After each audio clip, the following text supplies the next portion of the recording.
Hi, and welcome to this recording for Unit 69.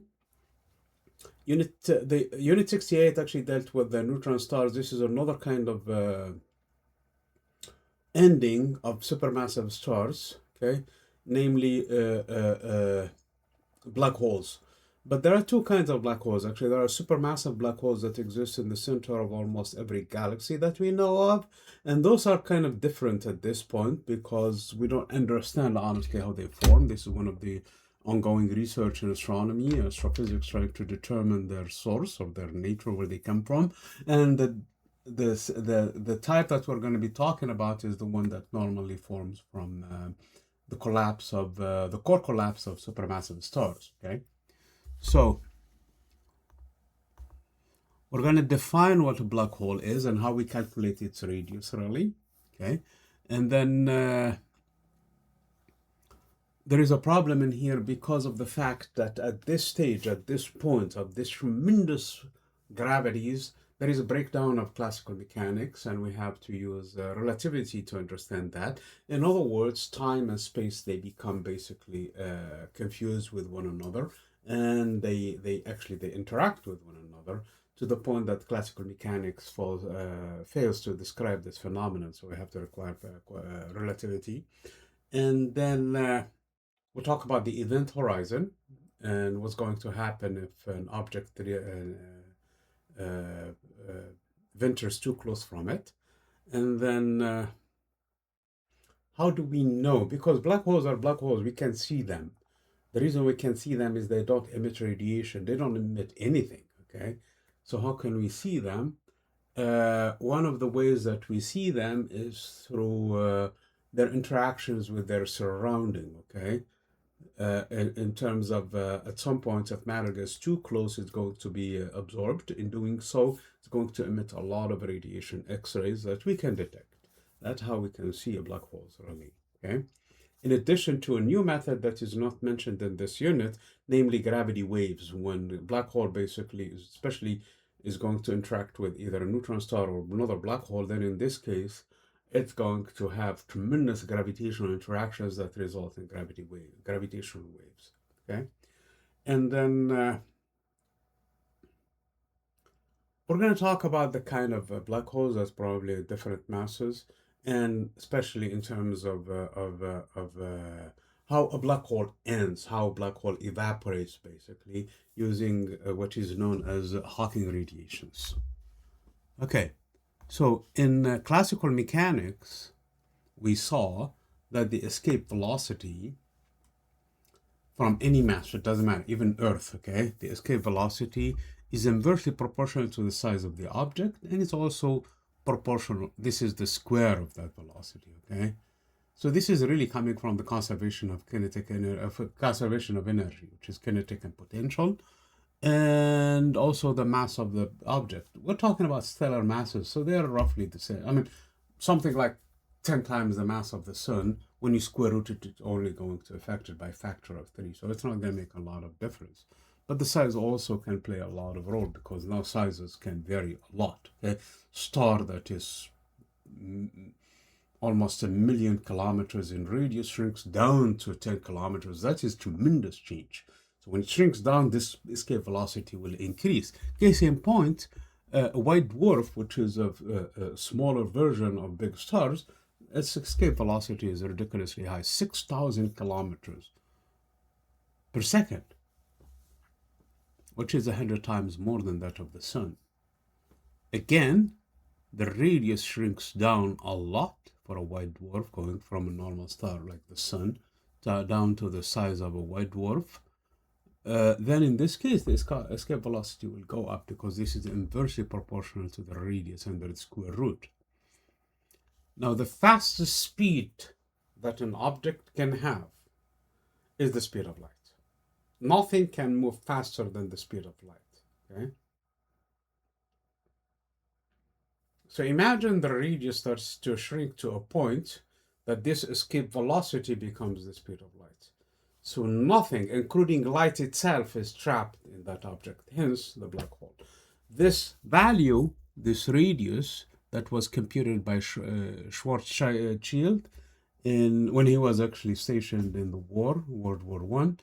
He calculated that radius, and basically based on. I mean, look, I mentioned classical mechanics, and I mentioned earlier the fact that relativity gives us a better explanation of what's going on near a black hole, and that's a true statement. Except this value here for the radius of the event horizon, you can compute it with classical mechanics and the same result. So there is no thing to worry about. Okay, so this value is accurate.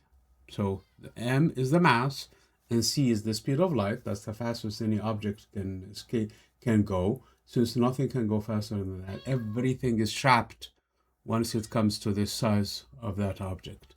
So this is basically how we determine the size of the a black hole. So if in terms of relativity, masses and mass is really changes the shape of the space-time. Similar to what you do in a bed sheet. Okay, if you drop a massive object on the bed, it's going to make a dent in it. The more massive the object, the deeper the dent in it. So for an object to maintain orbit around that one, it needs more and more speed to stay in orbit. Otherwise, if the dent is so big, that object will fall in unless you give it tremendous speed to keep it in orbit. There is nothing that can go faster than the speed of light. So if your escape velocity in this case is speed of light, and you happen to go below that distance where that speed is required, you're not going to escape that. You're going to fall in. Okay, so that's really what the black hole is. Again, this is a representation. This is a model. Okay, so the picture first of all is a 3D. This deformation is not on a surface. It's the entire space around it, X, Y, and Z. Okay, left and right, up and down, and then in and out. So all of the entire space is deformed. So it's like more of a sphere, really, than a dip in a two-dimensional surface. Okay. So again, the sun, for example, will create a deformation for planets far away from the sun. There is no problem with it. You can treat it with classical mechanics and give you a good result. For Mercury, that's not going to work. Mercury was one of the exceptions for Newtonian mechanics trying to explain the orbits of the planets, except when it came to Mercury, it did a precession. That sometimes it goes like this and its orbit starts to change. Okay? So it was confusing for all the mechanics trying to explain that one until relativity came in and made the necessary corrections to account for that precession. Now, for even more massive objects than the sun, like for example a black hole, there is a distance, actually for any object, honestly, but those ones that cannot really go into a black hole. There is a distance below which even light is trapped. So no matter how fast you're going to move in, you're going to go in. Okay, because you cannot go faster than the speed of light, and that is the event horizon. That is the radius where the distance is, basically. So this gives me some sort of a physical size of the black hole. Black hole is even smaller than that, okay? But that's the distance below which called the event horizon. You cannot, because we cannot see anything past that point because there is no light that is going to reach us from that point back into us to tell us what's going on, okay? Again, there is a failure of classical mechanics at this point. We have to go into relativity to explain what's going on. And if you are a little bit familiar with relativity, there is something called the Lorentz factor. And the Lorentz factor gives me the scaling with which things are going to be adjusted in terms of time and space. Okay, both of them need to be corrected correctly. And this one, so that's the symbol gamma, for the way, by the way, it's Lorentz factor. And in G in here, a reference to the fact that this is due to gravity alone, because there is another scaling also that is coming from the speeds. And this is inversely proportional to the square root of 1 minus the ratio of the radius, Schwarzschild radius, versus the distance from the black hole. Okay. An object that ventures too much, the gamma factor in this case, will adjust its length. So there is a length contraction on one side and elongation on another side. And in this case, there is a phenomenon known as spaghettification, rendering it as long as a spaghetti. Okay, so that's basically what the phenomenon is, and obviously the way to explain that way is you. This is a black hole. Okay, this is a small black hole. There is tremendous gravity along the direction of the object. But because gravity depends on distance, the lower part of the body is pulled far more because it's inversely proportional to the distance, basically squared in this case in classical mechanics. So the top part in here, there is gravity, but it's less gravity than the one in the bottom because it's closer to the source. So in this case, the object gets extended in length because of that, okay? Actually, we experience this one when we stand on Earth. The foot should be more gravitationally bound to the Earth, basically pulled more than the head. So we should really experience this one already, but it's so minute that we can't even see it because the Earth of gravity is, first of all, it's spread throughout a big radius of 6,400 kilometers, number one. Number two also is super weak compared to that of a black hole. For a big black hole, for a supermassive black hole, this phenomenon also is spread throughout a big space, so you cannot see. It's not as drastic. So technically, you could go through a supermassive black hole without seeing much of this phenomenon. Okay? Whereas for a small black hole, this is exaggerated a lot because of the singularity that is where the gravity is tremendous in the center. Okay. How do we know? How do we detect that black hole? Again, black hole, you cannot see it because of the fact that even light itself is trapped. So if there is one wandering around and there is no matter next to it, you're not going to see it, okay? It's too late. But for an object that is near a star, like if it has a companion star, then it's going to start to feed off of its clouds. Or there is a cloud, an intergalactic cloud, or I mean, even a cloud, I mean, in the galaxy itself, molecular cloud that ventures too close from it, then it's going to start to feed off of it, getting material that falls in, and the material that is ejected is going to, because the material as it starts to fall in, it's going to speed up. And as it does, it's going to gain more and more speed, and that kinetic energy transforms into heat. And that heat can be detected in terms of radiation.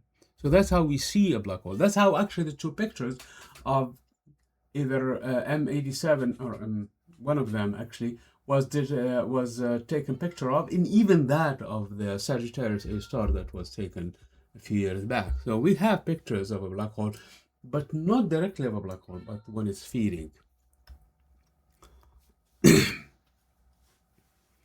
So again, when it's also emitting radiations, we can see, especially if it has a companion star, okay, we should be able to detect it.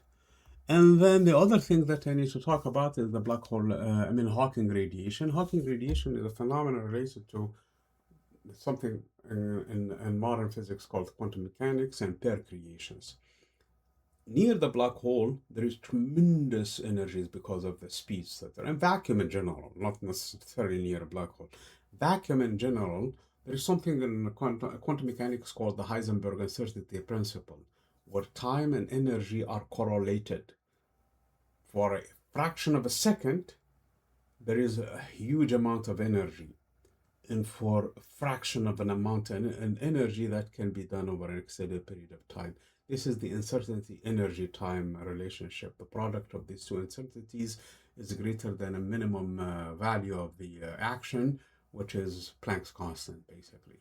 Okay, anyway, so the point being in here is for a fraction of a second, you can have a tremendous amount of energy in vacuum that could create a pair, the lowest mass that we can of that mass of matter that we know of are electrons.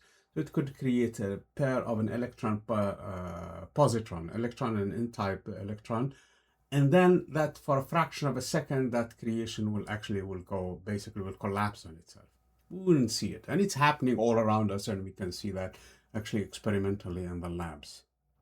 The trouble with this problem is, if it happens near the event horizon, and it does, when it happens near the event horizon, one of those particles will be ejected into the black hole and the other one out of the black hole. The one that is injected into the black hole, that's it, that's gone. It's never going to come back. The one that is ejected out of the black hole, as you can clearly see in here, so this phenomenon is happening everywhere. The entire vacuum is filled with it. Near a black hole, there is a problem. The one that is ejected is going to carry energy with it. The one that went in, and we have no problem with that. So there is no issue with that. The one that was ejected into the universe carries with it energy. Where is that energy coming from? Somebody has to pay for that energy, and it's the black hole itself. So that's how black holes lose energy over time, through vacuum decay. Not that vacuum decay, there is another one that I'm talking. The vacuum, the normal pair formations in here. There is another concept called vacuum decay. Please don't confuse that. I probably misspoke in this case. So, these pair formations, one of them takes the energy. Where is it taking it from? It must take it from the black hole. The black hole ultimately will lose energy through this process and will decay. Okay? The process is actually accelerated more for smaller black holes than a bigger black hole. So bigger black holes start to shrink, but it's at a tremendous low rate than that of a smaller black holes. Thank you.